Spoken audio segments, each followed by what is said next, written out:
Hi everyone, it's Hiedi Scott with DiyDreaming, and on today's video tutorial, Facebook Live, I am going to show you how to make this so cute St. Patrick's Day banner. And you guys, it's so super easy. If you've been watching DiyDreaming for any time at all, you most likely have everything that you need to make this. Just hanging around, or you could just pop over to Hobby Lobby and pick up a few things. So, isn't this cute? As you're hopping on, say hi. Let me know where you're watching from. If you're watching this on replay, I'd love to know that too. And if you have any questions at all, let me know and I'd be glad to answer. So let's just jump right in. Okay, well, I didn't sleep as usual last night. And I was looking for some St. Patrick's Day projects that weren't super cheesy with leprechauns and gold coins and, you know, super kiddish or really cheesy. No offense, but I was looking for something that looked like it would be a DIY project. And I stumbled across a bunch of pictures that I shared this morning of things that were made with book pages, with buttons, with burlap, with twine, that kind of thing, and that got me thinking. So I made this little wreath, and we're going to do the two ends of it together, but let me tell you what it is made out of first to get started. Okay, so it's made out of one of those, oops, hang on.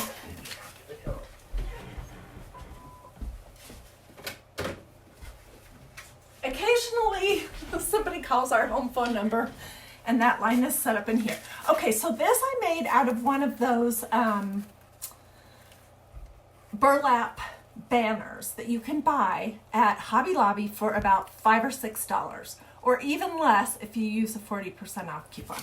It has all these pieces and the twine in it and everything. It's all set to go, and it's really nice quality. The back of these are lined with some kind of plastic so they don't get all frayed. So that was the base. And then you know how much I love my Dollar Tree cookie sheets. I love them a lot. So then I started thinking, I wonder if I could make some clover, some 4-leaf clover or shamrocks or whatever you want to call these, with my these beloved cookie sheets from Dollar Tree. And that is what I do, and then I also thought, I wonder if I could make these shamrocks using my favorite heart punch that you can get at Hobby Lobby or on Amazon. And sure enough, I tried it and it works. So the first one I made was the centerpiece, and you guys, this has, it has 4 leaves, so it's a lucky 4-leaf clover or shamrock.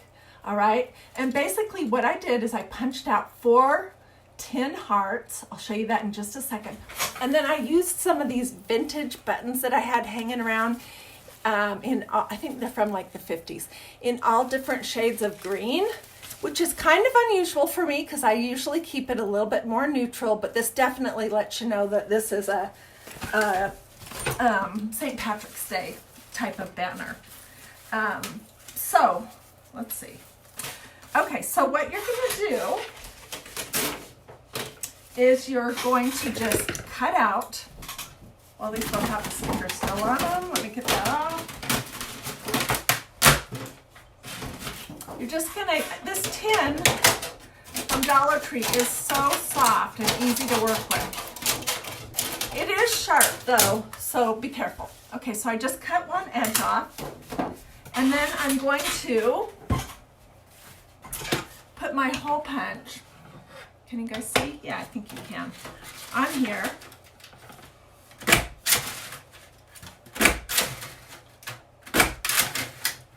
And I think I calculated that with 1 tin cookie sheet, which these are, you get 2 pieces for $1, you can make 12 of these heart shapes, okay? Which they come out looking like this. So then the top of the heart is what's going to form the shamrock.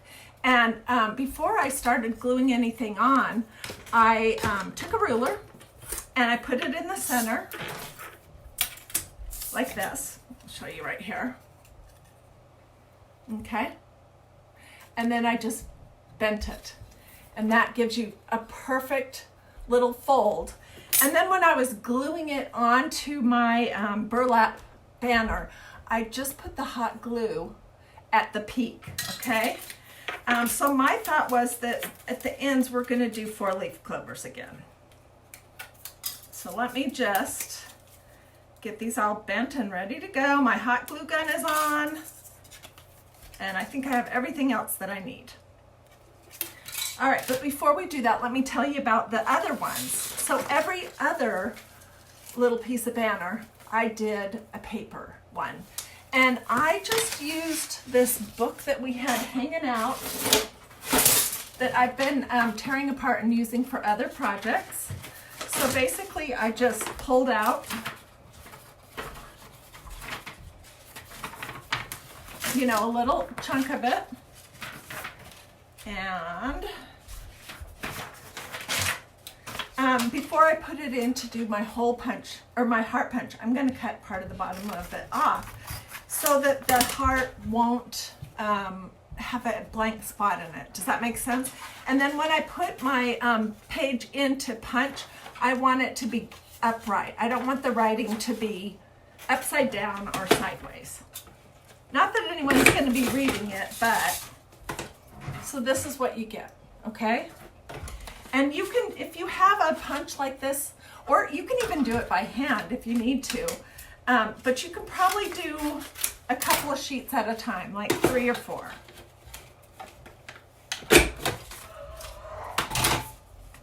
Okay, so then I just took these little hearts and I folded them in half so that they'll be, when I glued them on, so that they would be, have that same dimensional look to them. I did want to point out something though. When you do your little hearts, you don't want to use the ones that happen to have the weird stuff on them, like this. You only want to use the ones that have the writing on both sides. So throw those ones away. Okay, so then, let's see. For the little paper ones, I just cut a little strip. Where's my center? To make the stem of the shamrock. For this center one, this side one that is just a 3-leaf shamrock, I cut a little piece of the tin. But for the center one, because I put 4 hearts on that to make it a 4-leaf clover or shamrock, there wasn't really room to do a stem, so I didn't do a stem on that one. Okay, and I'm thinking that we're going to do something almost just like this for the very end pieces for this piece. So let's do that. And this is a little awkward to work with because it's so long, but oh my gosh, I already hung it up and it is so cute. I will take pictures as soon as we're done here and I will share those with you. Okay, so I'm going to take my little tin hearts and I'm going to start at the, oops, I need some more glue. I'm going to start with the top one. And I'm just putting a little dollop of hot glue on the fold part, okay?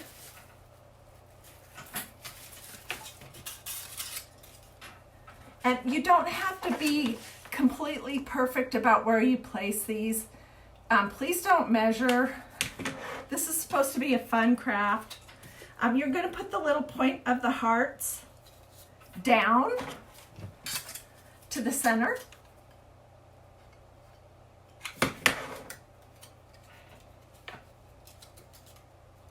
And as far as this project goes, you could use whatever color buttons you have. I tried it with black and with white and it looked super cute. But then I remembered that I had these awesome buttons that I think are from the 50s that are all different cool colors of green, and I decided to use that. You could also use sheet music, vintage dictionary pages, book pages, scrapbook paper. It's totally up to you. You could make the bannery things out of paper as well. I just happen to have this pre-made burlap banner that's so nice that I decided to use that. Okay, and I didn't match my buttons. I think it's cuter that way. So if you look close at it, they're all kind of different. And I'm going to put this one in the center. I'm just going to do a big blob of hot glue there. And there you go. That end piece is finished. So easy. So that's really all I wanted to tell you. This is such a quick project. It's come together in a complete snap. I will do the other end, take pictures. I'll put those in the comments. I may even do a list of what you need, but most likely you have everything that you need. If you have any books hanging around your house and any twine and any buttons and one of those Dollar Tree cookie sheets, you could make it, or a variation of this, very easy. So thanks for watching. Have a wonderful day. Look for the pictures of this completed project, and I will be back live again here in the next, probably today again, because I have another project to show you. So happy St. Patrick's Day about 3 weeks early. I'll see you soon.